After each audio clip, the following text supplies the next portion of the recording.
إن الحمد لله نحمده ونستعينه ونستغفره ونعوذ بالله من شرور أنفسنا ومن سيئات أعمالنا. من يهده الله فلا مضل له ومن يضلله فلا هادي له. وأشهد أن لا إله إلا الله وحده لا شريك له وأشهد أن محمدا عبده ورسوله. يا أيها الذين آمنوا اتقوا الله حق تقاته ولا تموتن إلا وأنتم مسلمون.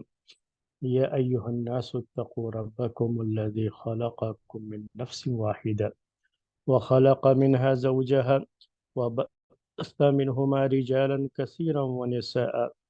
واتقوا الله الذي تساءلون به والأرحام إن الله كان عليكم رقيبا.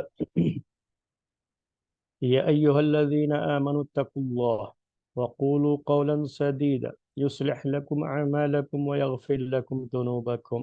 ومن يطع الله ورسوله فقد فاز فوزا عظيما. أما بعد فإن خير الحديث كتاب الله وخير الهدي هدي محمد صلى الله عليه وسلم وشر الأمور محدثاتها وكل محدثة بدعة وكل بدعة ضلالة وكل ضلالة في النار. محترم بھائیوں اور معزز خواتین، عمر بن عبدالعزیز رحمۃ اللہ علیہ کے دور خلافت کے تعلق سے بات آپ کے سامنے چل رہی ہے۔ اسلامی تاریخ کی کتابوں میں جو باتیں ذکر کی گئی ہیں وہ باتیں آپ کے سامنے پیش کی جا رہی ہیں، اور ان کے دور میں جو اصلاحی کام ہوئے، جو اچھے کام انہوں نے کیے، اس کے تعلق سے ہی باتیں آپ کے سامنے آ رہی ہیں۔ اصل ان کا پورا دور خلافت یہی ہے، یعنی ان کے دور خلافت میں فتوحات کا سلسلہ جو پہلے کے خلفاء کے دور میں چل رہا تھا، جو مختلف محاذوں پر اسلامی فوج دشمن کے ساتھ برسر پیکار تھی، یعنی دشمن کے ساتھ جنگ لڑ رہی تھی، اس طرح کی صورتحال ان کے دور خلافت میں نہیں رہی۔ ان کا مختصر سا ہی رہا ہے دور، کوئی بہت لمبا دور ان کا نہیں گزرا ہے۔ تو ان کے دور کی جو باتیں ذکر کی گئی ہیں کتابوں میں، صرف یہی اصلاحات ہی کی باتیں ہیں، اسی لیے ہم وہی باتیں ذکر کر رہے ہیں۔ میں یہ بات اس لیے کہہ رہا ہوں کہ کہیں آپ یہ نہ محسوس کریں کہ کیا ان کے دور خلافت میں جو فتوحات کا ایک سلسلہ تھا، اسلامی فوج ہمیشہ دشمن کے ساتھ مقابلے میں رہتی تھی، اور دور دراز علاقوں تک اسلام کی روشنی، اسلام کی کرنیں پھیلی، اور اسلام کی جو دعوت کا کام تھا وہ کس حد تک ہوا، ہو سکتا ہے کہ آپ کے ذہنوں میں اس طرح کے سوالات ہو رہے ہو، اس لیے میں یہ بات کہہ رہا ہوں کہ ان کے دور کی جو باتیں ذکر ہے وہ صرف یہی ہے، اصلاحی جو کام تھے وہی ذکر ہیں، اور ان کے دور میں کوئی بہت زیادہ اسلامی فتوحات کا مسئلہ نہیں رہا ہے، اسی وجہ سے اس کا ذکر ان کے دور خلافت میں نہیں ہوتا۔ ورنہ عام طریقے سے ہم جو تاریخ پیش کرتے ہیں تو تاریخ میں زیادہ اسی طرح کی باتیں پیش ہوتی ہیں کہ کس جو ہے خلیفہ کے دور میں اسلامی حکومت کہاں تک پہنچی تھی، اور دشمنوں سے کیا مقابلے ہوئے، کون سی جنگیں ہوئیں۔ تو عام طریقے سے یہ باتیں جو ہے پیش کی جاتی ہیں، اور یہ ایک حصہ ہے۔ تو اسلامی تاریخ کے دو حصے ہوتے ہیں۔ جب ہم تاریخ کی بات کرتے ہیں نا، ہسٹری کی بات کرتے ہیں، تو ہسٹری میں بادشاہوں سے تعلق جو چیز ہوتی ہے، خلفاء سے جو تعلق ہوتے ہیں جس چیز کا، تو اس کا یہی رہتا ہے کہ ان کا دور خلافت، ان کا دور حکومت، اور اس دور میں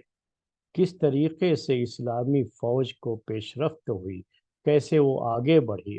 اور ان کے دور میں کیا کیا فتنے ہوئے، کس طرح سے انہوں نے فتنوں کا مقابلہ یا فتنے بالکل نہیں ہوئے، جو بھی ہے اسی طرح کی چیزیں تاریخ میں رکھی جاتی ہیں، اور یہی اصل تاریخ کہلاتی ہے۔ جیسے پیارے نبی صلی اللہ علیہ وسلم کی جب سیرت کی بات کی جاتی ہے نا، سیرت النبویت، تو یہ الگ الگ سبجیکٹ بنائے گئے ہیں اصل میں. تو جب سیرت کی بات آتی ہے تو اس کو جو ہے محدثین کے دور میں مغازی کہتے ہیں. اس کا نام ہی مغازی ہوتا تھا. تو امام بخاری رحمۃ اللہ علیہ نے بھی صحیح بخاری میں کتاب المغازی ذکر کیا. اسی طریقے سے امام ابن اسحاق بڑے مشہور جو ہے ایک عالم گزرے ہوئے ہیں، حدیث کے راوی گزرے ہوئے ہیں، حدیث کی روایت کرتے تھے. تو انہوں نے بھی کتاب جو ان کی تھی وہ کتاب المغازی، یعنی اسی فن کے وہ بڑے ماہر مانے جاتے تھے. تو جب بھی ہم کہتے ہیں کہ سیرت کا درس، تو آپ الرحیق المختوم پڑھتے ہیں، جیسے ایک مثال پیش کر رہا ہوں آپ کو، تو اس میں کیا باتیں پیش کی جائیں گی نا کہ اللہ کے رسول صلی اللہ علیہ وسلم کے زمانے میں جو بھی اسلامی دعوت کو پریشانی ہوئی مکی دور میں، جو ستایا گیا، اور اس کے بعد جب ہجرت کر کے گئے تو وہاں سے جو جنگوں کا سلسلہ شروع ہوا، بدر کی لڑائی، احد کی لڑائی، آپ دیکھیں گے تو پوری سیرت میں وہی بات ذکر کی جاتی ہے. سیرت کا مطلب یہ نہیں ہوتا ہے جب وہ پڑھایا جاتا ہے کہ اللہ کے رسول صلی اللہ علیہ وسلم کی گھر کی زندگی کیسی تھی، اور جو ہے آپ نے نماز کیسے پڑھی، روزہ کیسے رکھا. کیونکہ یہ جو مسائل ہوتے ہیں جن کو ہم فقہی مسائل کہتے ہیں نا، اسلام کے جو یہ مسائل، تو یہ الگ سبجیکٹ ہوتا ہے. اس کے لیے الگ ہی جو ہے حدیث کی روایتیں کون سے لوگ کرتے رہے، اور کن کن لوگوں نے کتابیں لکھی اس دور میں. اسی دور میں یہ سارے کام بھی ہوئے، لیکن یہ وہ کام ہوتے تھے جو علماء کرتے تھے، جو اس زمانے کے حدیث کی روایت کرنے والے، اس زمانے کے جو فقہا تھے، مسائل بیان کرنے والے، ان کے یہ کام ہوتے تھے. تو یہ خلافت کی جب بات چلتی ہے تو اس کا ذکر نہیں کیا جاتا ہے. جیسے ابوبکر صدیق رضی اللہ تعالیٰ عنہ کے دور خلافت کی بات ہے، تو اس میں یہ ذکر نہیں ہوگا کہ ان کے دور میں کتنے لوگوں نے کتنی حدیثیں روایت کی، کس عالم نے کتنے فتوے دیے، اور جو ہے ان کی زندگی کیسی تھی، ان کا معاملہ کیسا تھا. اس طرح کی کوئی بات اس میں ذکر نہیں کی جاتی ہے. اس کے لیے ایک الگ ٹاپک ہوتا ہے، سبجیکٹ ہوتا ہے. تو یہ اصل میں آپ کو بتانا چاہ رہا تھا کہ جب بھی تاریخ کی بات آتی ہے تو تاریخ میں زیادہ انہی چیزوں کو ذکر کیا جاتا ہے. اور جس خلفاء کے دور میں اس طرح کے کوئی خاص کارنامے نہیں ہوئے، انہوں نے پہلے کے جو خلیفہ تھے انہی نے ان کی جو فتوحات تھیں وہیں تک اس کو انہوں نے سنبھالے رکھا. تو تاریخ میں جب ہم پڑھتے ہیں تو ان کا دور خلافت ذکر کیا جاتا ہے تو صرف ایک دو صفحے میں، ایک دو پیج میں ہی ذکر کیا جاتا ہے، زیادہ لمبی بات نہیں ہوتی ہے. کیونکہ ان کے دور میں کیا کیا چیزیں ہوئیں، کوئی بہت اہم چیز ہوتی ہے، کوئی بہت قابل ذکر ہوتی ہے تو بات ذکر کر دی جاتی ہے. ورنہ ایک ایک چیز کی زندگی کے تعلق سے اور مسائل کے تعلق سے اس زمانے میں، یا علماء نے کیا کردار ادا کیا، شعراء نے کیا کردار ادا کیا، ان سب چیزوں کا ذکر نہیں کیا جاتا. اگر فتنے ہوئے، جنگیں وغیرہ ہوئیں، یا جو ہے دشمن کے ساتھ مقابلے ہوئے، اسلامی فوج کا کیا کیا اس میں رول رہا، وہی چیزیں اس میں ذکر کی جاتی ہیں. تو آپ تاریخ جب سمجھتے ہیں تو ہسٹری جب بھی بیان کی جاتی ہے تو ہسٹری میں یہی چیزیں بیان کی جاتی ہیں. تو عمر بن عبدالعزیز رحمۃ اللہ علیہ کے دور خلافت ہسٹری کو اگر آپ دیکھیں گے تو اس طرح کی کوئی چیز نہیں، کوئی خاص ان کا ذکر بھی نہیں ہوتا. اس میں کوئی تاریخ کی کتابوں میں بہت زیادہ ان کے بارے میں باتیں بھی نہیں رہیں گی. جو کچھ رہتا ہے بس اتنا ہی رہتا ہے کہ ان کے دور میں اصلاحات انہوں نے بہت ساری کی، بہت ساری جو ہے اس دور کی جو خوبیاں تھیں وہ لوگوں نے، وہ گناتے ہیں لوگ، جو ایک دن کے درس میں وہ چیزیں آ جاتی ہیں، وہ کوئی بڑا مسئلہ نہیں ہوتا. لیکن عمر بن عبدالعزیز رحمۃ اللہ علیہ کے دور خلافت کو جو لوگوں نے بہت لمبا کر کے جن لوگوں نے پیش کیا، تو انہوں نے اس زمانے کے جو علماء کے، جو شعراء کے اور مختلف لوگوں کی جو باتیں تھیں ان سب کو شامل کر کے تاریخ سے زیادہ اسے ایک دوسرا رخ دے دیا، اور اس کی وجہ سے یہ بات بہت لمبی ہو جاتی ہے. تو میں نے سوچا کہ آپ کے سامنے وہ باتیں پیش کروں. اور اصلاحات کے تعلق سے بھی جتنی زیادہ باتیں جس انداز سے پیش کی گئی ہیں ظاہر سی بات ہے کہ ان کے بارے میں بھی میں بار بار آپ سے کہتا رہا ہوں کہ اس میں بھی مبالغے سے کام لیا گیا ہے۔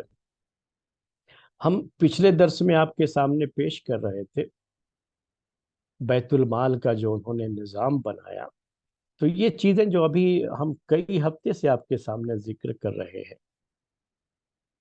اس کو بہت مختصر انداز میں یوں بھی پیش کیا جا سکتا تھا کہ انہوں نے بہت اچھا انتظام کیا اس کا، اور کہیں بھی کرپشن نہ ہو، کہیں بھی کسی پر زیادتی نہ ہو، کوئی ظلم نہ ہو، کوئی خیانت نہ ہو۔ اس کے لیے وہ بڑی جو ہے اس کا بڑا خیال کرتے تھے، لوگوں کے ساتھ بڑا سخت جو ہے رویہ رکھتے تھے، اچھے لوگوں کو متعین کرتے تھے، جو کسی طرح کے جو کرپٹ لوگ ہیں ان کو متعین نہیں کرتے، یا اگر پہلے سے رہے ہوں تو ان کو ہٹا دیا۔ یہ اصلاحات ہے، یہ ہوتی ہے یہ چیزیں، اور بس اتنا یہ کافی ہو جاتا ہے۔ لیکن ان کے تعلق سے جو تفصیلات ذکر کی گئی ہیں، کہیں کوئی ایک واقعہ مل گیا کوئی، تو کیا ہوا، اس اپنی جگہ پر ہو سکتا ہے کہ وہ واقعہ صحیح بھی نہیں، کسی کتاب میں مل گیا تو اسی کو لے کر کے جو ہے لوگوں نے کئی جو ہے 10-20 صفحے لکھ دیے کہ ان کے دور میں یہ چیز ہوئی، ایسا ہوتا ہے۔ اس کو اپلبدھیاں جو ہے گنانے میں، جیسے آج کل ہمارے یہاں حکومت میں ہوتا ہے کہ کوئی بہت بڑا کام نہ ہوا ہو، تب بھی جو معمولی کام جو ہر دور میں ہوتے ہی رہتے ہیں، ہر کوئی کرتا ہی رہتا ہے، لیکن اسی کو جب آدمی بڑے مبالغے کے ساتھ پیش کرنا شروع کر دیتا ہے، تو آج کے دور سے آپ اس کو کمپیئر کر کے سوچ سکتے ہیں ہمارے اس ملک سے، جو ہے اس وقت کے جو حالات ہیں اس سے بھی آپ کو سمجھنے میں آسانی ہو سکتی ہے کہ جو چیزیں بہت زیادہ اپلبدھیاں بھی نہیں ہوتی، عام طریقے سے وہ چیزیں ہوتی رہتی ہیں، اور وہ کرتے ہیں، کوئی بھی رہے گا تو کام کرے گا ہی۔ اب ایسا تو نہیں ہے کہ بالکل ہی بیکار بیٹھا رہے گا، کچھ نہ کچھ کام تو کرنا ہی رہتا ہے، کچھ اچھی چیزیں بھی ہو جاتی ہیں، تو وہ اچھی چیزیں لیکن کبھی بہت زیادہ بڑھا چڑھا کر کے پیش کر دی جاتی ہیں، تو ایسا بھی ہو جاتا ہے۔ اب جو ہے میں آپ کے سامنے کچھ باتیں اور پیش کروں گا آج کے اس درس میں۔ میں جو یہ باتیں پیش کرتا رہتا ہوں، یہ بھی مت سمجھیے گا کہ میں کوئی عمر بن عبدالعزیز رحمۃ اللہ علیہ کی برائی کر رہا ہوں، ایسا کچھ نہیں ہے، برائی نہیں کر رہا ہوں، ان کی اچھائی، ان کی خوبیاں، اس میں کوئی شبہ نہیں ہے کہ وہ بہت ہی ایک اچھے انسان بھی تھے، اور اسی کے ساتھ ایک اچھے خلیفہ بھی تھے، اس سے کسی کو انکار نہیں ہے، کبھی بھی اس کے بارے میں کوئی بحث نہیں ہوتی ہے کہ وہ اچھے تھے یا نہیں تھے، سب کوئی یہی کہے گا کہ ایک اچھے انسان بھی تھے، ایک اچھے متقی عالم، بہت بڑے عالم تھے۔ آج کے دور میں ہم لوگ عالم کا لفظ استعمال کرتے رہتے ہیں نا، علماء عالم جو ہے، تو اس زمانے میں ایسے لفظ استعمال تو نہیں ہوتے تھے، کیونکہ کوئی کسی مدرسے میں پڑھ لیا ہے تو اس کے پاس ڈگری ہے تو وہ عالم ہے، ایسا تو نہیں ہوتا تھا، جس کے پاس بھی علم ہے وہ عالم ہوتا تھا، تو ان کے پاس بھی شریعت کا علم تھا، اس لیے یہ بھی عالم تھے، تو اس زمانے کے یہ بڑے عالم شمار ہوتے تھے، اور اس میں بھی کوئی شبہ نہیں ہے، مدینے میں پلے بڑھے تھے، مدینے کے جو بڑے بڑے علماء تھے ان سے انہوں نے علم حاصل کیا تھا، ان کے پاس بہترین شریعت کا علم تھا، تو بہت ایک اچھے عالم تھے، ایک اچھے متقی پرہیزگار، اور یہ ساری خوبیاں ان کے اندر موجود تھیں، بڑے اچھے خلیفہ بھی گزرے ہوئے ہیں، بڑے اچھے حاکم گزرے ہوئے ہیں۔ تو ان کے دور میں جو چیزیں ہوئیں اس میں سے ایک بات اور ذکر کی گئی ہے، وہ بات آپ کے سامنے پیش کر دو کہ انہوں نے، ان کے بارے میں کہا گیا ہے کہ بیت المال سے انہوں نے مہر کی ادائیگی کا بھی انتظام کیا، یعنی وہ لوگ جو شادی کے لیے مہر ادا نہیں کر سکتے تھے، ان کے لیے بیت المال سے مہر ادا کرنے کا انہوں نے انتظام کیا تھا۔ آج کا درس ہمارا یہی سے ہے۔ تو اب یہ ایک سوال یہاں پر آتا ہے، اس کے بارے میں ایک اصل میں ایک روایت یہ ہے کہ اس کے بارے میں ابو العلا یہ روایت کرتے ہیں کہ کوفہ کی جامع مسجد میں عمر بن عبدالعزیز رحمۃ اللہ علیہ کا خط پڑھ کر کے سنایا گیا، کہتے ہیں کہ اس کے سننے والوں میں بھی تھا، ابو العلا کہتے ہیں کہ میں بھی سن رہا تھا وہ خط کیا تھا، کیونکہ یہ تو شام میں رہتے تھے، اور شام ہی کا علاقہ ان لوگوں کا کیپٹل سٹی تھا، یہ بنو امیہ کے دور خلافت میں وہی پائے تخت مانا جاتا تھا، تو وہاں سے خط آیا تھا کوفے میں، تو کوفے کی جامع مسجد میں یہ خط پڑھ کر کے سنایا گیا تھا، جس میں یہ بات تھی کہ جس کے ذمے کوئی امانت ہو اور وہ اس کو ادا کرنے سے عاجز ہو، تو اسے اللہ کے مال سے، یعنی بیت المال سے ادا کر دو، تاکہ وہ شخص اپنی جو امانت ہے، جو اس کے ذمے امانت ہے، وہ اس کو ادا کر سکے، بیت المال سے اس کی مدد کر دو۔ یہ انہوں نے خط پہ لکھا، اور کہا جس نے کسی عورت سے شادی کی اور اب وہ مہر ادا نہیں کر سکتا، تو اس کو اللہ کے مال سے دے دو۔ اللہ کے مال سے مراد وہی بیت المال، بیت المال میں جو مال ہے وہ اللہ ہی کا مال ہوتا ہے، وہ پبلک سے جمع کیا ہوا مال ہوتا ہے، جو پبلک میں ہی خرچ بھی ہونا چاہیے اور صحیح طریقے سے امانت داری سے خرچ ہونا چاہیے۔ تو انہوں نے یہ بات بھی، ان کے بارے میں یہ بات ذکر کی گئی ہے کہ انہوں نے یہ بات لکھی اور کوفے میں یہ بات لکھ کر کے بھیجی، اور باقاعدہ مسجد میں اس کو سنایا گیا۔ تو اب یہ لوگوں کے مہر کی ادائیگی، اگر کوئی شخص مہر نہیں ادا کر سکتا ہے تو بیت المال سے اس کی مدد کی جائے تاکہ وہ مہر آسانی سے ادا کر سکے۔ میرے بھائیوں، میری بہنوں، یہ بات اپنی جگہ پر تو ہے کہ شادی اور نکاح معاشرے میں صحیح قدروں کو، یعنی جو ویلوز ہوتی ہیں، آج کے زمانے میں جسے ویلوز کہا جاتا ہے، ویلو جو ہے جسے ہم اردو میں قدریں کہتے ہیں، اچھی قدریں پنپیں، لوگ اچھے اخلاق کے ساتھ پاکیزہ ماحول میں رہتے ہوئے زندگی بسر کرے، اس کے لیے یہ ضروری ہوتا ہے کہ وقت پر شادیاں ہو جائیں۔ اگر معاشرے کو گندگی سے پاک کرنا ہے، یہ بہت ضروری ہے کہ وقت پر شادیاں ہونی چاہیے۔ یہ ہر کوئی سمجھتا ہے اس کو، اور یہ بہت بڑی ایک ضرورت ہوتی ہے۔ کبھی ایسا ہوئی ہوتا ہے کہ اس شادی میں اس رکاوٹ جو ہے نا مال بن جاتا ہے۔ کبھی ایسا ہوتا ہے کہ آدمی کے پاس اتنا ہے نہیں کہ اس کی وجہ سے وہ شادی کر سکے، یا جو ہے آج ہمارے جو ماحول میں بات ہے کہ باپ کے پاس اتنی دولت نہیں ہے کہ وہ اپنی بیٹی کی شادی کر سکے۔ یہاں بیٹیوں کی شادی کا مسئلہ زیادہ آتا ہے، جبکہ ہمیشہ سے عربوں کے یہاں یہ رہتا ہے کہ لڑکوں کی شادی کا مسئلہ ہوتا ہے، کیونکہ انہیں مہر دینا ہوتا ہے۔ تو جب تک اس کا انتظام نہ ہو جائے تب تک وہ شادی نہیں کریں گے، تو شادی میں لیٹ ہوتا رہے گا، تاخیر ہوتی رہے گی۔ تو اس کے لیے یہ ایک بڑا اچھا انہوں نے قدم اٹھایا کہ بیت المال سے مہر کی ادائیگی کا ایک سسٹم ہو جائے، جو نہیں ادا کر سکتے ان کو بیت المال سے ان کی مدد کر دی جائے تاکہ وہ لوگ اپنا مہر ادا کر سکیں۔ تو یہ ایک چیز تھی جو اس زمانے میں ہوئی، اس کا ذکر کیا گیا، بس ایک ہی جو ہے بات ذکر کی گئی ہے۔ میں نے آپ سے کہا ایک کتاب میں یہ ایک روایت ہے جو بیان کی گئی ہے، لیکن یہ کوئی اس زمانے میں بہت کامن چیز ہو گئی ہو کہ جس کو بھی شادی کرنی ہے جائے بیت المال سے پیسہ لے لے، اور بیت المال سے پیسہ، مہر کی ادائیگی کا پیسہ لے لے اور جا کر کے شادی کرے۔ تو ایسی کوئی چیز تو نہیں ملتی ہے، یہ ایک روایت ہے جو ذکر کی گئی، اور اسی روایت کو بنیاد بنا کر کے، یعنی تاریخ کی ایک کتاب میں اس کو ذکر کیا گیا ہے، تو اسی ایک روایت کو بنیاد بنا کر کے یہ پوری بات کہہ دی جاتی ہے، پورا معاملہ ذکر کیا جاتا ہے۔ اور جہاں تک میں سمجھتا ہوں کہ اس کی کوئی ضرورت نہیں ہے، میں آپ کو بتاؤں، حقیقت یہ نہیں ہے کہ شادی میں تاخیر پیسے کی کمی کی وجہ سے ہوتی ہے، ایسا نہیں ہے، حقیقت یہ نہیں، پہلے بھی یہ چیز نہیں رہی ہوگی اور آج بھی یہ نہیں، میرا ماننا یہ ہے۔ آپ کو ہو سکتا ہے کہ میری بات سے آپ اختلاف کریں، لیکن میں یہ سمجھتا ہوں کہ شادی میں رکاوٹیں پیسے کی وجہ سے آتی ہیں، ایسا کچھ نہیں۔ کتنے لوگ ہیں جو شادی کرنا چاہتے ہیں، ان کے پاس پیسے بھی ہیں، سب کچھ ہے، تو اکثر لوگوں کو آپ دیکھیں گے کہ جو ہے لڑکی ہے تو اس کے لیے کوئی مناسب رشتہ نہیں ہے، رشتوں کی پریشانی ہوتی ہے، لڑکا ہے تو لڑکی تلاش کر رہا ہے، اس کو کوئی مناسب لڑکی نہیں مل رہی، یا سماج اور سوسائٹی میں ہمارے پاس کچھ ایسے رسم و رواج ہیں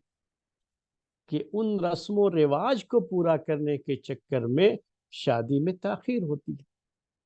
پیسے کا کوئی بہت بڑا رول نہیں، یعنی پیسے سے مراد کی مہر کی ادائیگی کا پیسہ نہیں ہے، اس کی وجہ سے تاخیر، تو ایسا تو نہیں ہے، کیونکہ اللہ کے رسول صلی اللہ علیہ وسلم کے زمانے میں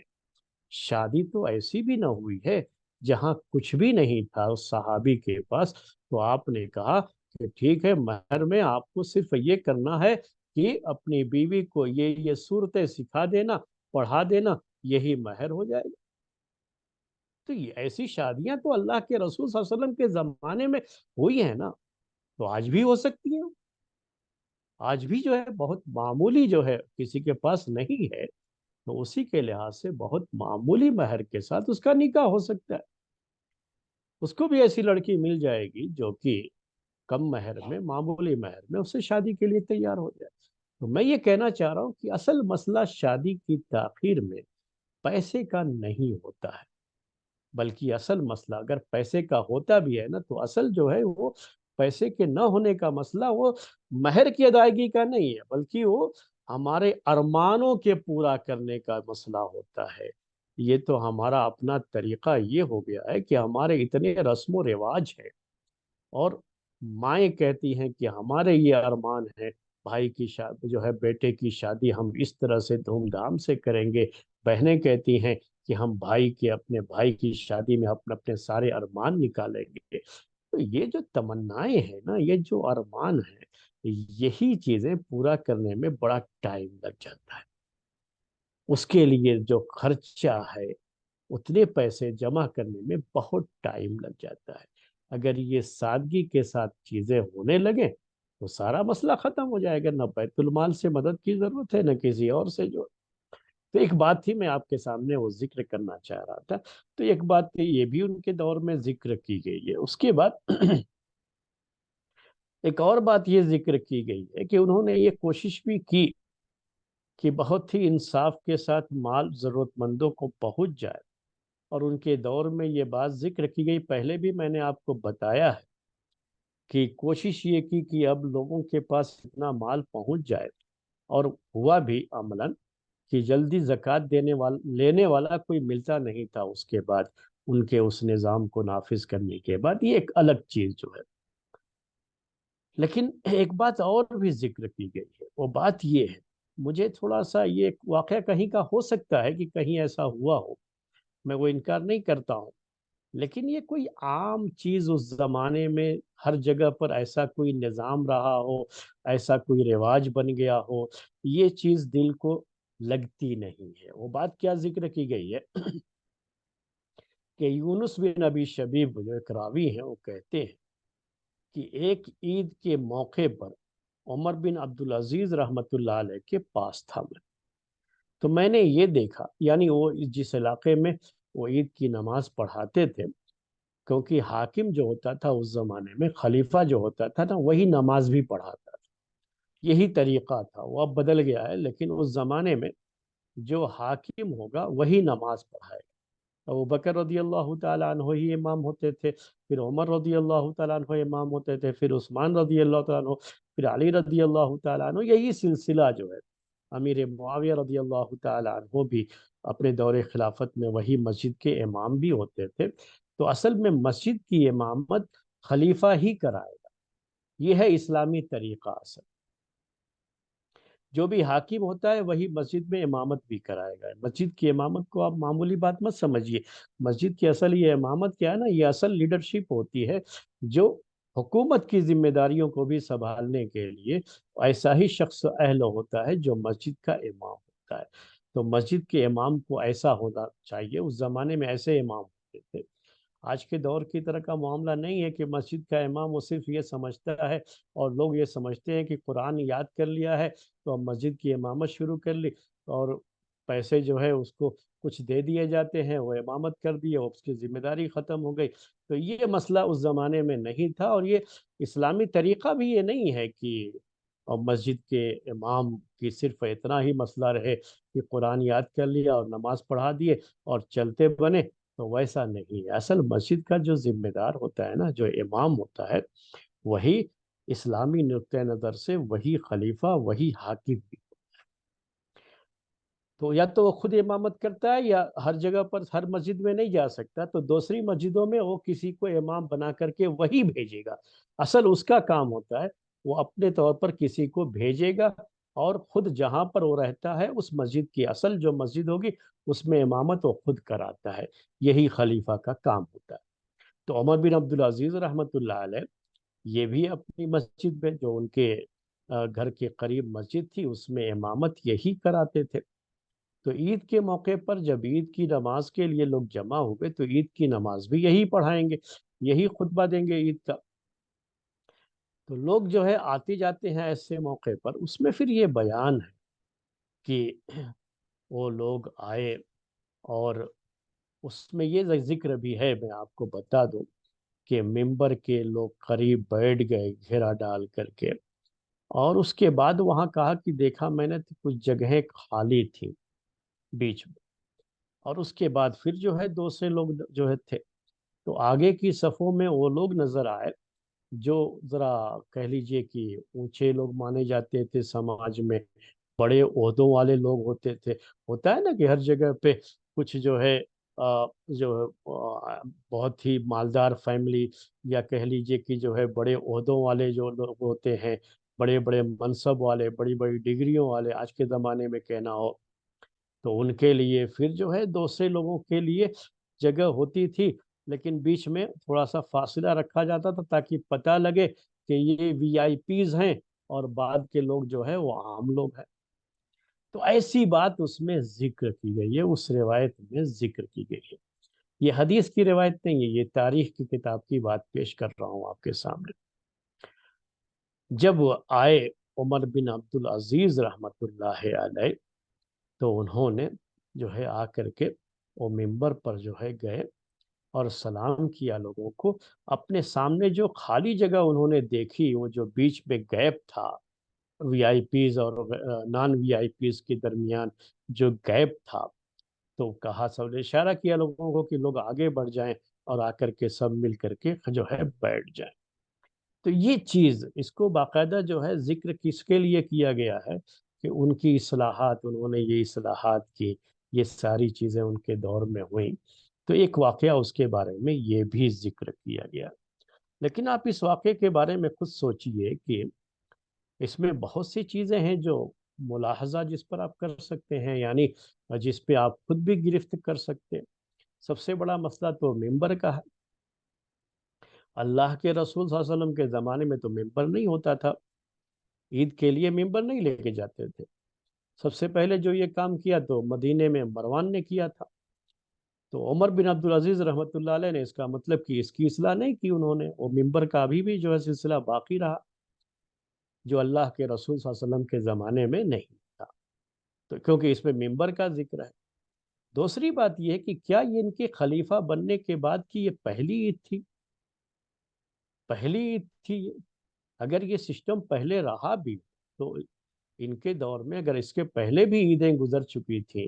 تو اس کے پہلے کیا یہ چیز نہیں؟ کیا اس وقت تو یہ بات تو کہیں نہیں آئی ہوئی ہے کہ انہوں نے یہ کہا ہو، غصہ کیا ہو لوگوں پر کہ یہ کیا سسٹم جو ہے کہ وی آئی پیز کے لیے الگ اور دوسروں کے لیے الگ، یہ تو عیدگاہ ہے۔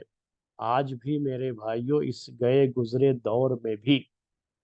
آپ دیکھتے ہیں، آپ سمجھتے ہیں، ہماری بہنیں جو ہیں وہ بھی جانتی ہیں اس چیز کو کہ مسجد کا نظام، عید کا نظام آج کے اس گئے گزرے ماحول میں بھی، آج ہمارے دور میں،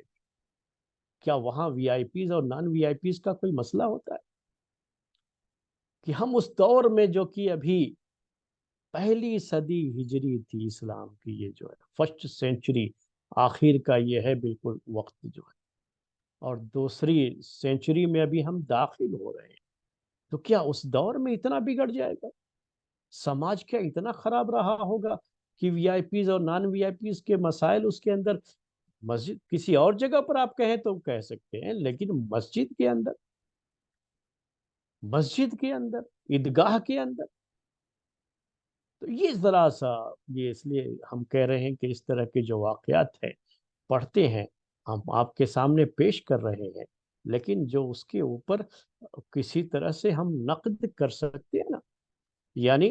ہمارا کام یہ بھی نہ ہوتا ہے کہ ہم کوئی چیز پڑھتے ہیں تو اس کو دیکھیں بھی کہ کیا یہ چیز صحیح ہو سکتی ہے، کیا ایسا ہوا ہوگا، کیا اس دور کے جو عمر بن عبدالعزیز کے پہلے کے جو خلیفہ تھے، کیا وہ اتنے بھی گئے گزرے تھے؟ کیا اس زمانے میں اس جو ہے عیدگاہ کے اندر علماء نہیں تھے؟ اتنی کثرت سے حدیث کی روایت کرنے والے لوگ ہیں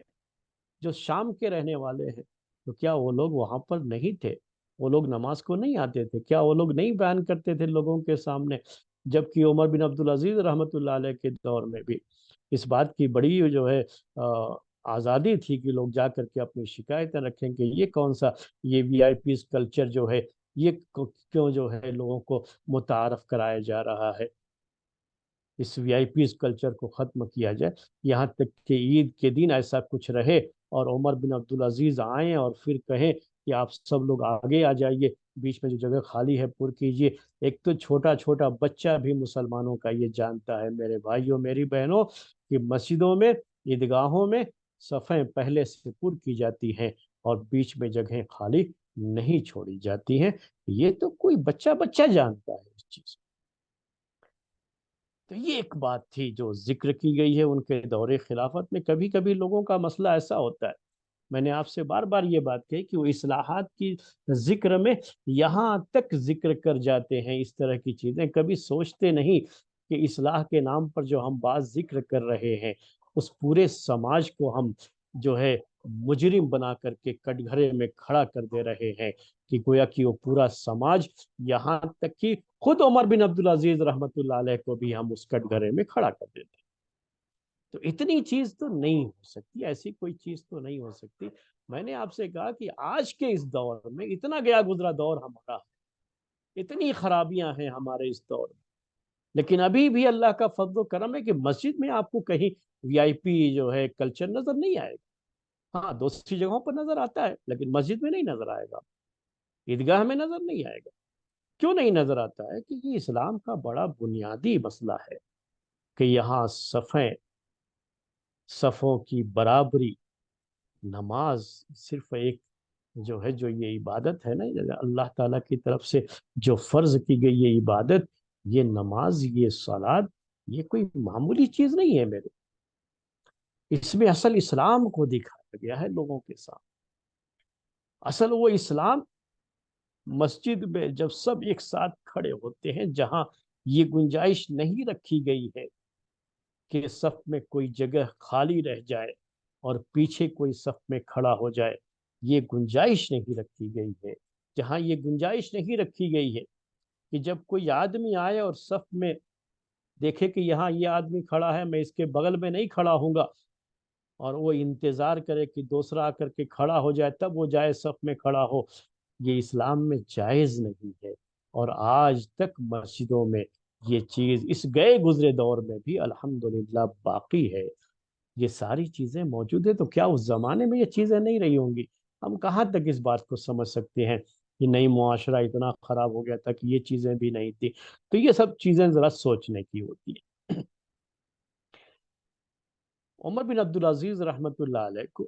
اپنی خلافت کے دور میں ان کو اس بات کا بڑا احساس تھا، اپنی ذمہ داری کا بڑا احساس تھا، اور اس میں کوئی شبہ نہیں، دو رائے نہیں، اس پر ہم بالکل جو ہے ہر کوئی مانتا ہے اس بات کو کہ ایک بڑے نیک آدمی تھے اور ان کو اپنی ذمہ داری کا بڑا احساس تھا، اور جن کو بھی اپنی ذمہ داری کا بڑا احساس ہونا تو ان کے لیے کوئی ذمہ داری سنبھالنا بڑا مشکل کام ہوتا ہے، اور ہمیشہ ان کو ایک ڈر لگا رہتا ہے کہ کہیں کوئی ایسی غلطی نہ ہو جائے کہ قیامت کے دن پکڑا جاؤ۔ ابوبکر صدیق رضی اللہ تعالیٰ عنہ کے تعلق سے بھی یہ بات ہے، عمر رضی اللہ تعالیٰ عنہ کے تعلق سے بھی بات ہے، دوسرے خلفاء کے تعلق سے بھی یہ بات ہے۔ تو ان کے تعلق سے بھی، عمر بن عبدالعزیز رحمۃ اللہ علیہ کے تعلق سے بھی یہ بات ہے کہ انہوں نے اپنے آپ کو جو امت کے کام کے لیے وقف کر دیا تھا، خلافت کے لیے وقف کر دیا تھا، تو صورت یہ ہوتی تھی اس میں کہ جب یہ راتوں کو گھر آتے تھے تو راتوں کو بہت روتے تھے،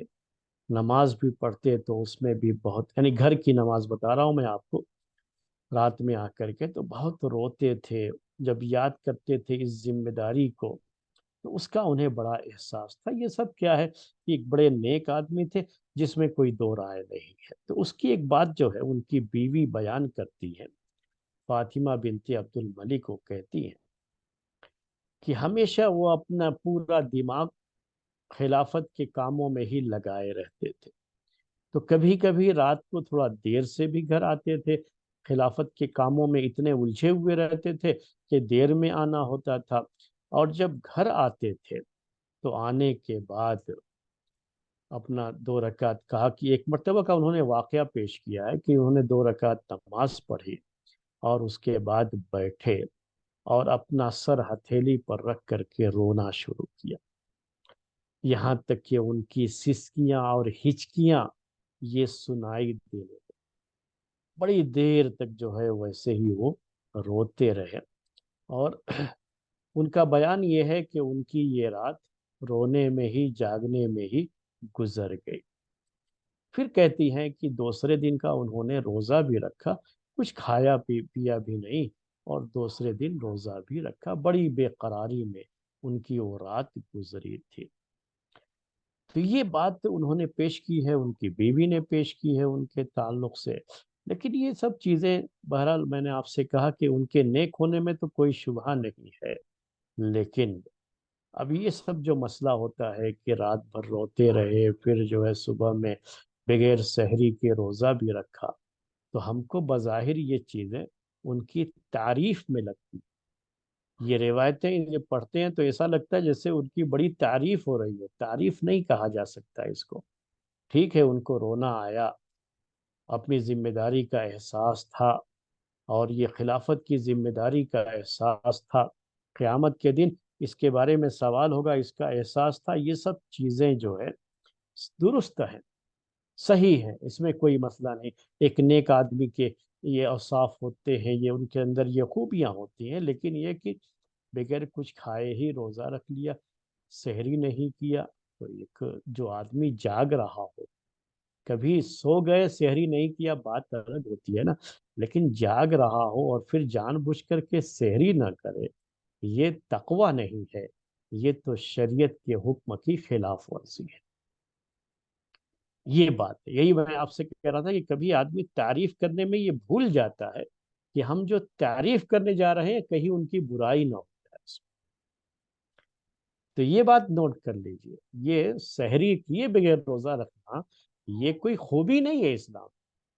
یہ تو اللہ کے رسول صلی اللہ علیہ وسلم کی حکم کی خلاف ورزی ہو گئی نا۔ آپ نے یہ فرمایا ہے کہ تسحروا فإن فی السحور برکہ، سیدی سید، کہ تم سحری کیا کرو، سحری کرنے میں برکت ہے۔ تو کیا ہم اتنے نیک آدمی کے بارے میں یہ سوچ سکتے ہیں جو بڑا علم بھی رکھتے تھے؟ ایسا بھی نہیں کہہ سکتے آپ کہ ان کو اس حدیث کا علم نہیں رہا ہوگا، نہیں، وہ تو بڑے عالم تھے اپنے دور کے، میں نے آپ کو بتایا یہ کہ وہ بڑے عالم بھی تھے، ان کے علم کے تعلق سے بھی لوگوں نے گواہی دی ہے کہ بڑے بڑے علماء اس زمانے کے اپنے آپ کو ان کے سامنے بونا تصور کرتے تھے، یعنی ان کا قد ان کے علم کے سامنے بڑا چھوٹا معلوم ہوتا تھا، اتنے بڑے عالم تھے اپنے دور کے یہ۔ تو کیا ان کے بارے میں آپ یہ سوچ سکتے ہیں کہ ان کو اتنا پتہ نہیں رہے گا اور وہ بغیر جو ہے سحری کے ہی روزہ رکھ لیں گے؟ تو ویسا یہ سب چیزیں جو ہے نہیں ہوتی ہیں، تو تھوڑی بہت مبالغہ آمیزی، یعنی مبالغے سے کام جو ہے ان سب چیزوں میں لیا جاتا ہے۔ اس کے بعد یہ بات بھی ہے کہ ان کے اخلاق میں ایک بات یہ بھی ذکر کی گئی ہے، ان کی جو خلافت کے دور کے باتیں جو ذکر کی گئی اس میں سے یہ بھی واقعات میں بات ذکر کی گئی ہے کہ آپ جس طرح سے مسکینوں پر، ذمیوں پر بڑا ہی احسان کرتے تھے، بڑا اچھا برتاؤ کیا کرتے تھے، تو ذمی کہتے ہیں اس کو جو اسلامی حکومت میں رہتا ہے اور غیر مسلم ہے، نان مسلم ہے اور اسلامی حکومت میں رہتا ہے، وہ اہل کتاب ہی کے زیادہ لوگ ہوتے تھے اس زمانے میں، یہودی اور نصرانی یہی لوگ ہوا کرتے تھے، تو ایسے لوگوں کو ٹیکس دینا پڑتا تھا، جس کو جزیہ کہتے تھے، اور ان کو ذمی کہا جاتا تھا۔ تو یہ بات بھی ہے کہ آپ ذمیوں کے یہاں جاتے تھے، اور وہیں پر ان کے یہاں جو بھی کھانا وغیرہ بنا رہتا تھا وہی مل کر کے کھا بھی لیتے تھے ساتھ میں۔ اس کا ذکر بھی بعض کتابوں میں موجود ہے۔ حلیت الاولیاء یہ ایک کتاب ہے، حالانکہ حلیت الاولیاء کی اکثر جو ہے،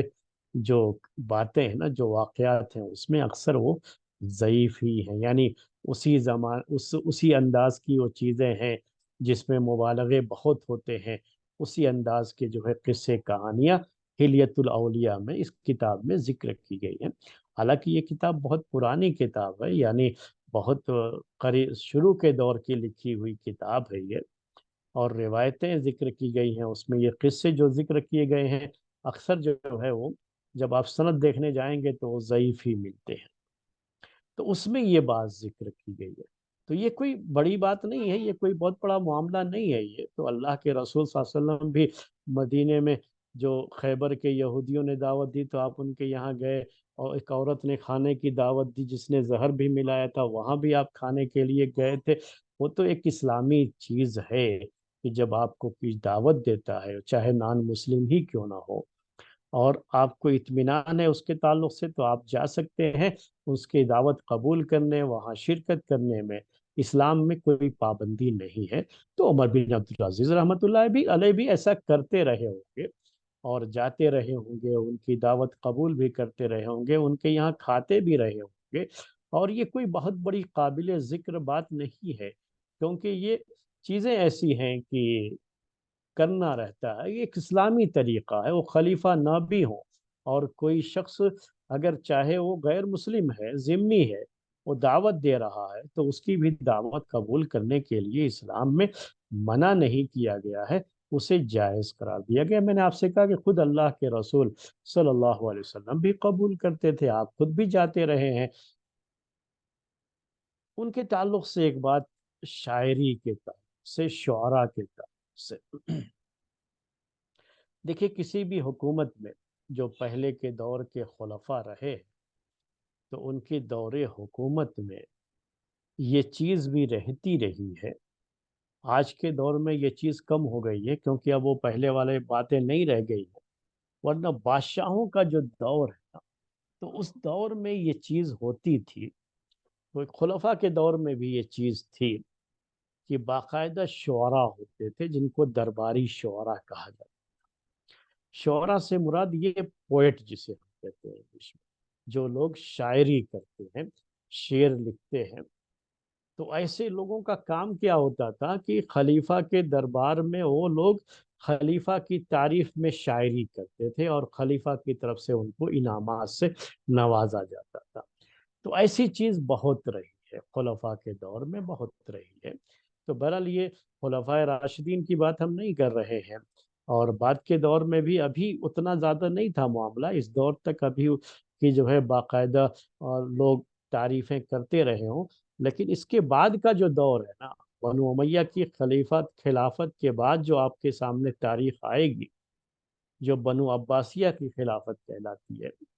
تو اس میں تو شعراء کی بڑی کثرت ہے، اور باقاعدہ درباری شعراء ہوتے تھے۔ ان کا کام ہی ہوتا تھا کہ وہ بادشاہ کی صرف تعریفیں کرتے رہے، اور یہ بعد کے دور میں یہ سلسلہ چلتا رہا ہے،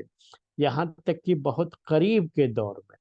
آپ اپنے اس ملک کی تاریخ لے لیں گے نا، ہسٹری یہاں کی پڑھیں گے تو آپ کو پتہ لگے گا کہ یہاں جو مغل سامراج تھا، مغل امپائر تھے یہاں کے، ان کے دور میں بھی ان کے یہاں ہر جو ہے، ہر ایک کے یہاں شعراء بھی، اور ان شاعروں کا کام یہی ہوتا تھا کہ وہ صرف ان کو بادشاہوں کی تعریف کرنی ہے، اور اسی تعریف کرنے میں ان کو انعامات سے نوازا جاتا تھا۔ تو یہ شکل رہتی ہے شعراء کے بارے میں، ایک بات جو ہے یہ آپ اس کو نوٹ کر لیجئے، اس کو سمجھ لیجئے۔ میں نے بھی آپ سے کہا کہ انگریزوں کا جو غلبہ ہوا، انگریزوں سے پہلے جو مغل سامراج کا سب سے آخری جو خلیفہ تھا، یہاں کا بادشاہ تھا، وہ بہادر شاہ ظفر، وہ خود بھی ایک شاعر تھا، اور شاعروں کی ٹیم اس کے یہاں ہوا کرتی تھی۔ اس کے علاوہ بھی جو نواب وغیرہ کا یہ رہا ہے تو سب کے یہاں یہ چیزیں ہوتی تھی۔ تو خود بہادر شاہ ظفر جو ہے ایک بڑا مشہور شاعر تھا، اور یہ غالب وغیرہ کا نام سنے ہیں اردو شاعری میں آپ، جو ہے غالب جو ہے نا، یہ باقاعدہ اس زمانے کے ہی یہ لوگ شعراء ہیں، اور بڑا ذوق جو ہے، ایک اور دوسرا شاعر ہے، تو بڑا جو ہے بادشاہ سے بڑا قریبی تعلق ہوتا تھا ان لوگوں کا۔ اور ان شعراء کی گھر کی روزی روٹی جو چلتی تھی نا، وہ بادشاہوں کے انعامات پر ہی چلتی تھی جو کیا کرتے تھے۔ تو آپ کو خلیفہ عباسیہ کے دور خلافت میں جو ہے خلفائے عباسیہ جو ہے نا، دور خلافت جو عباسیوں کا ہے، اس میں جب آئے گا ذکر تو میں آپ کو بتاؤں گا کہ اس زمانے کے جو مشہور مشہور شعراء تھے، جن کے اشعار ہم لوگ عربی زبان کے سیکھنے کے لیے پڑھتے ہیں نا، تو وہ بادشاہوں کی تعریف میں ہی زیادہ ہے۔ تو یہ خود بھی عمر بن عبدالعزیز رحمۃ اللہ علیہ کے بارے میں بھی یہ بات ہے کہ یہ خود بھی شعر کہتے تھے، اور اس زمانے کے جو شعراء تھے ان کو بھی ان کا بھی یہ بڑا خیال کرتے تھے، لیکن وہ بات نہیں تھی کہ شعراء کی تعریف، شعراء جو ہے بادشاہ کی تعریف کریں تو ان کو انعامات سے نوازا جائے، یہ چیز نہیں تھی۔ لیکن اچھا شعر وہ سنتے تھے، لوگوں کے جو ہے اچھے اشعار سنتے تھے، اچھے اشعار جس میں تقوی کی بات ہوتی ہے، جس میں آخرت کو یاد دلایا جاتا ہے، جس میں اللہ کے رسول صلی اللہ علیہ وسلم کی بات ہوتی ہے، دین کی بات ہوتی ہے، اور جو ہے ایسے اچھے اشعار،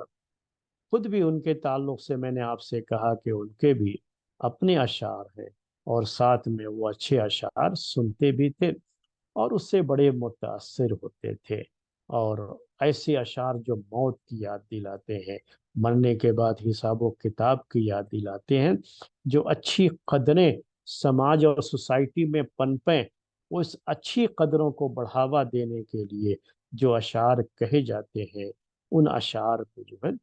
اس کو بڑی اہمیت دیا کرتے تھے۔ چنانچہ یہ بات ان کے تعلق سے ذکر کی گئی ہے کہ وہ اکثر یہ شعر پڑھا کرتے تھے کہ ولا خیر فی عیش امرئ لم یکن له من اللہ فی دار القرار نصیب۔ یعنی اس کا معنی اردو میں یہ ہے کہ اس آدمی کی زندگی میں کوئی خیر نہیں جس نے آخرت کے لیے اپنا کوئی حصہ آگے نہ بڑھایا۔ یعنی دنیا کی اس زندگی میں اگر کوئی شخص آخرت کے لیے کام نہ کرے تو دنیا کی اس زندگی کا کوئی فائدہ نہیں ہے۔ تو کہا جاتا تھا کہ یہ شعر آپ بڑی کثرت سے پڑھا کرتے تھے۔ اس زمانے کے جو مشہور جو ہے شعراء تھے، اور ان کے جو اشعار ہوتے تھے، اچھے اچھے اشعار، وہ اس کی داد بھی دیتے تھے اور اس کو بڑی اہمیت دیتے تھے۔ میں آپ کو ایک دو شعر اور سناتا ہوں۔ حالانکہ یہ شعر ہم لوگ جو عربی پڑھتے پڑھاتے ہیں نا، تو عربی زبان جو ہم لوگ سیکھے ہیں، تو مدرسوں میں جو عربی زبان کی لٹریچر کی جو کتابیں پڑھائی جاتی ہیں تو اس میں یہ اشعار پڑھائے جاتے ہیں ہم لوگوں کو۔ تو اس میں کے دو شعر میں آپ کو پڑھ کر کے سناتا ہوں، مجھے وہ شعر پہلے کے پڑھے ہوئے ہیں تو چیزیں یاد رہتی ہیں۔ تو انہی کے زمانے کے ایک بڑے مشہور شاعر، جن کو انہوں نے اپنے سے بہت قریب رکھا تھا اور بڑے اچھے شاعر تھے، بڑے نیک شاعر تھے، وہ بادشاہوں کی تعریف کے اشعار نہیں بلکہ وہ اشعار جس میں آدمی کی زندگی سنوارنے کی باتیں ہوتی تھیں۔ تو اس طرح کے دو شعر میں آپ کو پڑھ کے سناتا ہوں، اردو میں اس کا ترجمہ کروں گا۔ یہ بھی یاد رکھیے گا کہ ہم لوگوں نے جو یہ اشعار پڑھے بھی ہیں نا، تو یہ مختلف کتابوں میں ذرا الفاظ کے اس میں کچھ تبدیلیاں بھی رہتی ہیں اشعار میں، یعنی کسی کتاب میں کچھ لفظ ہے، کسی اور میں کوئی اور لفظ ہے، تو اشعار میں، عربی کے اشعار جو ہم پڑھتے ہیں نا، تو اس میں اس طرح کی چیزیں بھی پائی جاتی ہیں۔ تو اس زمانے کے اشعار چونکہ زبانی طور پر ہی لوگ اسے یاد رکھتے تھے، جیسے حدیثیں وغیرہ یاد کرتے رہے ہیں، جبکہ حدیثیں لکھی بھی جاتی تھی تو اشعار وغیرہ کے لکھنے کا اتنا رواج نہیں تھا جتنا حدیثیں لکھنے کا۔ قرآن کی تو ساری آیتیں لکھی جاتی تھیں، لیکن اب اشعار وغیرہ میں تو اتنا زیادہ اہتمام نہیں کرتے تھے، لکھنے والے لوگ بھی بہت کم ہوتے تھے، ایسے ہی زبانی لوگ سنتے تھے، ایسے ہی زبانی پڑھتے تھے، یاد کرتے تھے۔ تو اس کی بھی روایتیں ہوتی ہیں اشعار کے تعلق سے بھی۔ تو بہرحال میں یہ جو الفاظ کے اختلاف کی بات کر رہا تھا، اس کے لیے میں نے یہ بات آپ کے سامنے ذکر کی ہے۔ تو یہ اشعار اذا المرء لم يدنس من اللوم ارضه،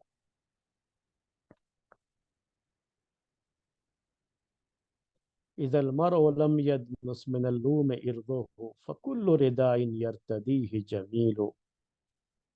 کہ جب کوئی آدمی کوئی گندی حرکت سے، گندے کاموں سے اپنی عزت کو خود داغدار نہ کرے، اپنی عزت کو، اپنی آبرو کو گندا نہ کرے، تو چاہے وہ جو لباس بھی پہنے، ہر لباس اس کے لیے خوبصورت لباس ہے۔ لیکن اگر کوئی شخص چاہے کتنا بھی خوبصورت لباس پہن لے، لیکن اس کے اخلاق اچھے نہیں ہے،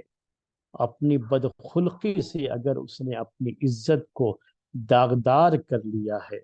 تو یہ لباس اس کی اس غلط چیزوں کو ڈھانپ نہیں سکتا۔ وہ چاہے جسم کو کتنا بھی خوبصورت بنا لے، لیکن جب اخلاق بلند نہیں ہے، جب اسلامی قدروں کی پہچان نہیں ہے اور اس کا لحاظ نہیں ہے، تو پھر وہ آدمی عزت کے قابل نہیں ہوتا۔ یہ میں اس کا پورا مفہوم آپ کے سامنے بیان کیا ہوں ترجمے کے ساتھ ساتھ۔ اسی طرح سے پھر آگے کے ایک شعر میں یہ بات کہتے ہیں کہ اگر کوئی شخص